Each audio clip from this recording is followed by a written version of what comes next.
તો આજ સરકારની નવી એસઓપીના લીધે અલગ અલગ જે ડોક્ટર્સ છે, કાર્ડિયોલોજિસ્ટ છે, તેમણે પણ પોતાની પ્રતિક્રિયા આપી છે। હવે આ જે નવી એસઓપી જાહેર કરવામાં આવી તે અંગે અલગ અલગ જે ડોક્ટર્સે શું પ્રતિક્રિયા આપી એ આપને સંભળાવીએ।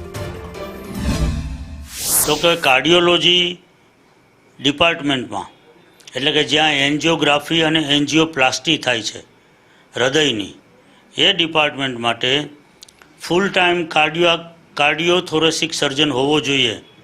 એ ખૂબ જ અગત્યનું છે અને એ વાત સાથે આપણે સહમત છે। મલ્ટિપલ ઇન્જરી હોય કે જે એક જ ઓપરેશનમાં પતે એવું ન હોય, 2-3 ઓપરેશન કરવા પડે એવું હોય, એનો ખર્ચ એસઓપી પ્રમાણે ખૂબ જ ઓછો હોય પણ રિયાલિટીમાં ખર્ચ વધારે થતો હોય એટલે ડૉક્ટરો ટ્રોમાના કેસીસ અવોઇડ કરતા હોય છે।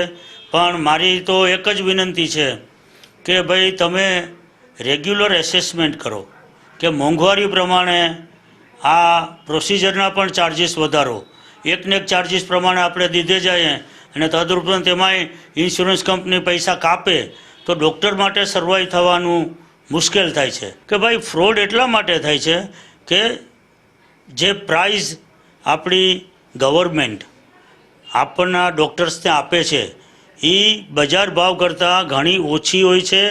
નોર્મલ ચાર્જ કરતાં પ્રેક્ટિકલી 1/3 હોય છે। જે ડૉક્ટરોને પરવડતું ન હોય એટલે ડૉક્ટરો આડા રસ્તા પકડે છે। પણ મારી એટલે જ સરકારને વિનંતી છે કે ભાઈ પ્રાઇઝીસ એવી સેટલ કરો કે જે બધાને પરવડે અને 5-10% નીચે હોય તો કોઈને વાંધો નથી આવતો, પણ તમે 50% કરતાંય નીચે ભાવે ઓપરેશન કરવાનું કહો ત્યારે ડૉક્ટરો મૂંઝાય છે અને પછી આડા અવળા રસ્તા પકડે છે।